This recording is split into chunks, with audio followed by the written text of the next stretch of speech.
इस फिल्म की शुरुआत होती है 1974 में, जहां हम एक छोटी बच्ची को देखते हैं जो अपने घर के बाहर एक गाड़ी को रुकते हुए देखती है। वो बच्ची सोच कर कि कौन होगा बाहर जाती है चेक करने, लेकिन गाड़ी में कोई नहीं होता। अचानक उसे किसी की आवाज सुनाई देती है जो घर के पीछे से आ रही थी और वो वहाँ जाकर भी देखती है, लेकिन वहाँ पर भी कोई नहीं था। फिर अगले ही पल एक अजीब सा आदमी उसके पीछे आकर खड़ा हो जाता है और बड़े ही अजीब अंदाज में कहता है, तुम्हारा बर्थडे आने वाला है। इस आदमी का चेहरा तो हम सही से देख नहीं पाते, लेकिन इसकी जिल्द इतनी सफेद थी कि लगता है जैसे इसके अंदर खून का नामो निशान तक ना हो। अब कहानी कुछ साल आगे जाती है, जहाँ हम एक जगह पर कुछ FBI एजेंट्स को देखते हैं जो खतरनाक क्रिमिनल मुजरिम को पकड़ने की तैयारी कर रहे होते हैं। यहीं पर हमारी कहानी की मेन कैरेक्टर ली को भी दिखाया जाता है। ली और उसका एक एजेंट साथी क्रिमिनल को ढूंढने के लिए निकलते हैं। अब ली को एक घर को देखकर अजीब महसूस होता है और वो अपने साथी को कहती है कि क्रिमिनल पक्का इसी घर में है। पर ली का साथी इस बात को सीरियस ना लेते हुए नजरअंदाज कर देता है, इसलिए बिना डरे वो दरवाजे पर दस्तक देता है। पर ली की बात सच थी, क्योंकि तभी वो क्रिमिनल दरवाजा खोलकर एजेंट को शूट करके मार देता है। पर ली ठीक टाइम पर छुप गई थी। कुछ देर बाद वो डरते हुए घर के अंदर जाती है। एक जगह पर उसे क्रिमिनल बैठा हुआ दिख भी गया, जिस पर गन पॉइंट करके वो सरेंडर करने को कहती है, यानी उसे उनके हवाले करने का। तब क्रिमिनल सरेंडर कर भी देता है और ली उसे पकड़कर FBI के हवाले कर देती है। अब हम देखते हैं कि ली का एक जिस्मानी टेस्ट लिया जाता है, जिसमें पता चलता है कि उसके पास कुछ दिमागी ताकतें हैं, जिनकी वजह से उसे उस क्रिमिनल का पता लग गया था कि वो कहाँ है। यानी कि जिस इंसान को भी ढूंढना चाहे, ली अपनी पावर से उसकी मौजूदगी का एहसास करके उसके बारे में बता सकती है। अब ली अपने सीनियर एजेंट कार्टर और उसके साथी के साथ कार में बैठी होती है। इन्होंने अपनी गाड़ी एक घर के बाहर रोकी हुई थी। सीनियर एजेंट कार्टर बताता है कि इस घर में एक फैमिली रहा करती थी, जो लोग बहुत खुशी से अपनी जिंदगी गुजार रही थी। पर एक दिन फैमिली की हेड को पता नहीं क्या हुआ, उसने अपनी वाइफ और बच्चे को मार डाला, जिसके बाद उसने अपनी भी जान ले ली। अब ऐसा सिर्फ उनके साथ ही नहीं हुआ,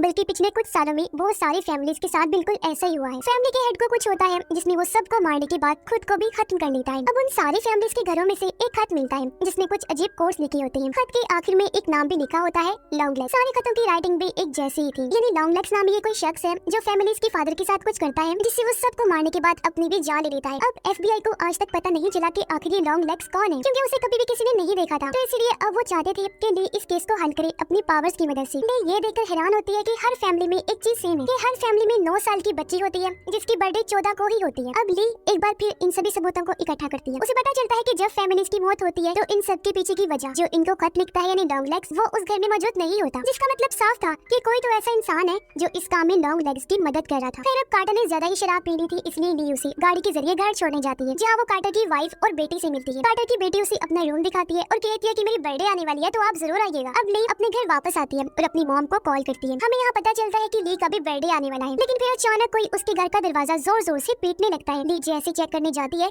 उसे वहाँ कोई नहीं मिलता। जैसे ली खिड़की से बाहर देखती है, उसे एक अजीब परछाई दिखती है। ली घबराते हुए अपनी गन उठाती है और दरवाजा खोलकर बाहर जाती है, लेकिन वो परछाई वहाँ से गायब हो चुकी थी। अचानक उसे अपने घर के अंदर किसी की मौजूदगी महसूस होती है। जब ली वापस अंदर आती है तो वहाँ कोई नहीं होता सिवाय एक खत के, जो वहाँ न जाने किसने रख दिया था। उस लेटर पर लिखा होता है कि इसे 14 जनवरी से पहले मत खोलना, क्योंकि 14 जनवरी को ही ली की बर्थडे थी। ली से रहा नहीं गया और वो उस खत को खोल लेती है, जिसमें लिखा था हैप्पी बर्थडे। साथ ही में वही कोड्स भी लिखे हुए थे जो उन फैमिलीज के खतों में भी थे, जिसका मतलब था कि ये खत भी लॉन्गलेग्स ने ही रखा है। अब ली भी उन कोड्स को डिकोड करने लगती है ताकि समझ सके कि इनका क्या मतलब है। पर इतने में ही एजेंट कार्टर की कॉल आ जाती है और वो उसे एक नई क्राइम सीन पर बुलाता है।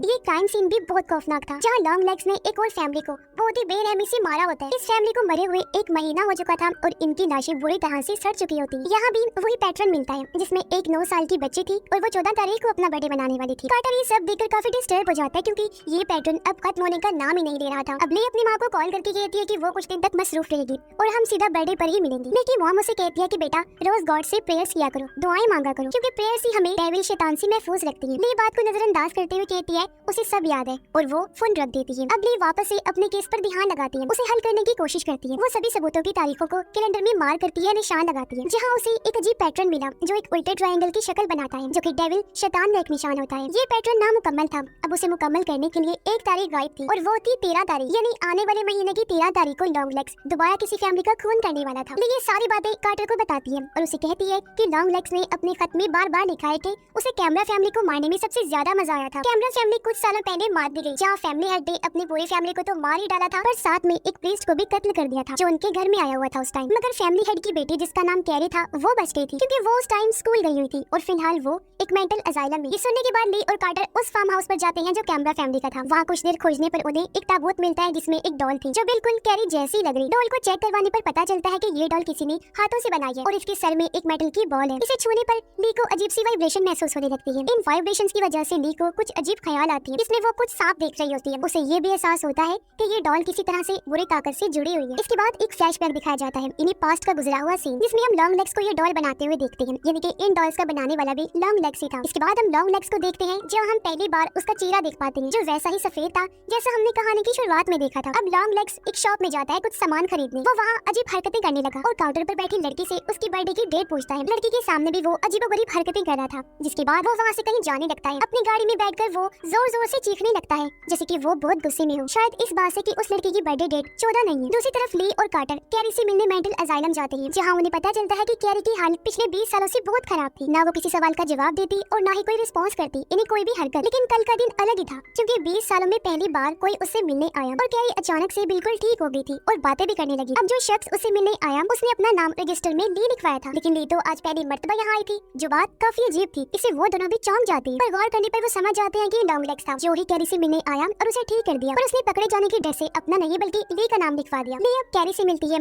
और उसे कुछ सवाल करती है। अब एक फ्लैशबैक में दिखाया जाता है कि कैरी के डैड ने किस तरह पहले उस प्रीस्ट को मारा और फिर अपनी वाइफ को भी। ये सारा नजारा हम उस डॉल के नजरिए से देख रहे हैं जो वहाँ घर में पड़ी थी। ली कैरी से पूछती है कि कल उसे मिलने कौन आया था। कैरी कहती है कि जो भी आया था मैं उस शख्स को कभी नहीं भूल सकती और उसकी किसी भी बात को मानने के लिए मैं तैयार हूँ। अगर वो कहे कि ली को मार दो, मैं फौरन ये काम कर दूंगी, और अगर वो कहे कि मैं छत से कूद जाऊँ तो बिना देरी किए खुशी खुशी मैं ये काम भी कर दूंगी। कैरी यहाँ किसी मिस्टर डाउनस्टेयर्स का भी नाम लेती है, लेकिन वो कौन है ये फिलहाल हमें नहीं बताया जाता। मगर ली फिर कैरी से डॉल के बारे में पूछती है और वो कहती है कि उसे डॉल के बारे में सब कुछ भूल गया जैसे कि तुम भूल गई हो। फिर अब इसके बाद ली कार्टर से मिलती है और कहती है कि शायद इन डॉल्स में कुछ ऐसा है जो इन कत्लों की वजह बनता है, क्योंकि हर मरने वाली फैमिली के पास ये डॉल होती है उनकी बेटी की शक्ल में। अब कई जगहों पर डॉल्स को जादू और किसी को अपने वश में करने के लिए इस्तेमाल किया जाता है, लेकिन कार्टर को इन बातों पर यकीन नहीं था। वो कहता है कि लॉन्ग लेग्स को तुम्हारा नाम कैसे पता, क्या तुम्हारा और उसका कोई ताल्लुक है? और वो चुप रही, कुछ नहीं कहती। कार्टर कहता है कि उसने ली की फाइल भी चेक की है और उसे ली की माँ के बारे में कुछ पता चला है। दरअसल ली की माँ ने ली के नायक बर्थडे से एक दिन पहले एक लंबे और सफेद आदमी के खिलाफ पुलिस में रिपोर्ट लिखवाई थी। पर जब इस बारे में ली से वो पूछता है तो वो कहती है कि मुझे इस बारे में कुछ भी याद नहीं। इसीलिए कार्टर ली को उसकी माँ से मिलने भेजता है। जब ली अपनी माँ के घर जाती है तो वो देखती है कि उसकी माँ काफी अजीब बर्ताव कर रही है। ली की मॉम उसे पूछती है कि क्या तुम अभी भी प्रेयर्स करती हो? इस पर ली जवाब देती है कि नहीं, क्योंकि प्रेयर्स से मुझे डर लगता है। ये सुनते ही उसकी मॉम जोर से हंसने लगी और कहती है कि तुमने सही कहा, प्रेयर्स किसी काम की नहीं होती। जो बात काफी अजीब थी, क्योंकि उसका पहले गॉड और प्रेयर्स पर यकीन था, पर अब उसका नजरिया बदल गया था। इसके बाद ली किचन में जाती है और उसे बेसमेंट में से एक कीड़ा निकलता हुआ नजर आता है। इसे देखते ही ली को फिर से फ्लैशबैक दिखाई देता है, जिसमें वो फिर से उन्हीं सांपों को देखती है, फिर खुद को अपनी माँ के साथ पाती है। यहाँ छोटी ली को हम देखते हैं और पता चलता है कि मूवी की शुरुआत में हमने जिस बच्ची को देखा था वो ली ही थी। सीन वापस से प्रेजेंट टाइम इन्हीं मौजूदा वक्त में आता है, जहाँ ली अपनी माँ से अपने 9th बर्थडे के बारे में और उस आदमी के बारे में पूछती है जो उससे मिलने आया था, यानी कि वही सफेद आदमी जो था तो लॉन्ग लेग्स। लेकिन ली इस बारे में नहीं जानती थी, लेकिन उसकी माँ इस बात को टालने लगती है, जैसे वो सब कुछ जानती है लेकिन बता नहीं सकती। वो सिर्फ इतना कह देती है कि उसकी बर्थडे वाली सारी चीजें उसके कमरे में अभी तक संभाल के रखी हुई। इसलिए ली अपने कमरे में चली जाती है और वहाँ उसे एक बॉक्स मिलता है जिसमें उसकी खींची हुई फोटोज थी और उन्हीं में उसे लॉन्ग लेग्स की फोटो भी मिल जाती है, जो देखकर वो घबरा गई। उसने लॉन्ग लेग्स को इसलिए पहचाना क्योंकि वो उसकी बचपन वाली फोटो में था। अब यहाँ हमें पता चलता है कि जब लॉन्ग लेग्स बचपन में ली से मिलने आया था तब उसकी माँ भी वहाँ आ गई थी, जो लॉन्ग लेग्स से पूछती है कि तुम कौन हो और मेरी बेटी से क्यों बात कर रहे हो। लॉन्ग लेग्स गाना गाते हुए कहता है कि या तो मुझे अभी के अभी घर के अंदर आने दो या फिर मैं बार बार आकर तुम्हारा दरवाजा खटखटाता रहूंगा। अब जब ली को लॉन्ग लेग्स की फोटो मिल गई तो वो फौरन कार्टर के पास जाती है। तस्वीर की मदद से आखिरकार लॉन्ग लेग्स को पुलिस पकड़ लेती है। ऑफिसर उससे सवाल जवाब करते हैं और उसका नाम पूछते हैं। अपना नाम बताकर वो कहता है कि उसे ली से मिलना है। फिर वो ली के लिए हैप्पी बर्थडे वाला गाना गाने लगता है। फीमेल एजेंट कहती है कि उन्हें लॉन्ग लेग्स के सामान में कई सारी नोटबुक्स मिली हैं जिनमें काफी सारी शैतानी चीजें लिखी हुई हैं, जिससे साबित होता है कि लॉन्ग लेग्स डेविल की पूजा करता है, जो कि अमेरिका में बिल्कुल लीगल है, यानी कानूनी तौर पर इसकी इजाजत है। लेकिन इन्हें अभी तक कोई ऐसा सबूत नहीं मिला कि लॉन्ग लेग्स ने वो सारे खून किए हैं। कार्टर कहता है कि उन्होंने लॉन्ग लेग्स को पकड़ लिया है, इसलिए अब डरने की कोई बात नहीं है। लेकिन ली कहती है कि अब भी लॉन्ग लेग्स का एक साथी बाहर घूम रहा है जिसके बारे में हमें कुछ नहीं पता, और वो ट्रायंगल पूरा होने में 13 तारीख चाहिए थी, जो आज की डेट है, जिसका मतलब है कि लॉन्ग लेग्स का साथी आज किसी न किसी को तो जरूर मारेगा। ली लॉन्ग लेग्स से मिलने जाती है और उसे फिर से अपना बचपन याद आता है, जब लॉन्ग लेग्स ने कहा था कि वो मिस्टर डाउनस्टेयर का दोस्त है। अब ली लॉन्ग लेग्स के पास जाकर उससे पूछती है कि तुम्हारा साथी कौन है, और डाउनस्टेयर्स के बारे में भी पूछती है कि वो कौन है। लॉन्ग लेग्स बोलता है कि इस बारे में तुम अपनी माँ से क्यों नहीं पूछ लेती, वो ज्यादा अच्छे जवाब देगी तभी। इसके बाद वो यहाँ कुछ क्लोज इशारे वगैरह देता है जिनके बारे में हमें आगे पता चलेगा, लेकिन वो सारे ही क्लोज बहुत चौंका देने वाले। अपनी माँ का नाम सुनकर ली कहती है कि इन सब में मेरी माँ का क्या लेना देना, वो तो कुछ नहीं जानती इस बारे में। जिसके बाद लॉन्ग लेग्स हेल सेटन यानी कि डेविल की जे यानी कि शैतान जिंदा है बोलकर अपना सर जोर से टेबल पर मारता है, जिससे उसकी नाक और जबड़ा टूट जाता है और खून में वो भर जाते हैं और वहीं उसकी मौत हो गई। वहीं कार्टर बताता है कि कैरी ने भी मेंटल असाइलम से कूदकर अपनी जान दे दी है। अब ली और फीमेल एजेंट ली की माँ के पास जाते हैं लॉन्ग लेग्स के बारे में पूछने के लिए। ली अकेली अपने घर के अंदर जाती है, लेकिन उसकी माँ घर में नहीं होती क्योंकि वो फीमेल एजेंट के पीछे होती है जब वो गाड़ी में बैठी हुई थी।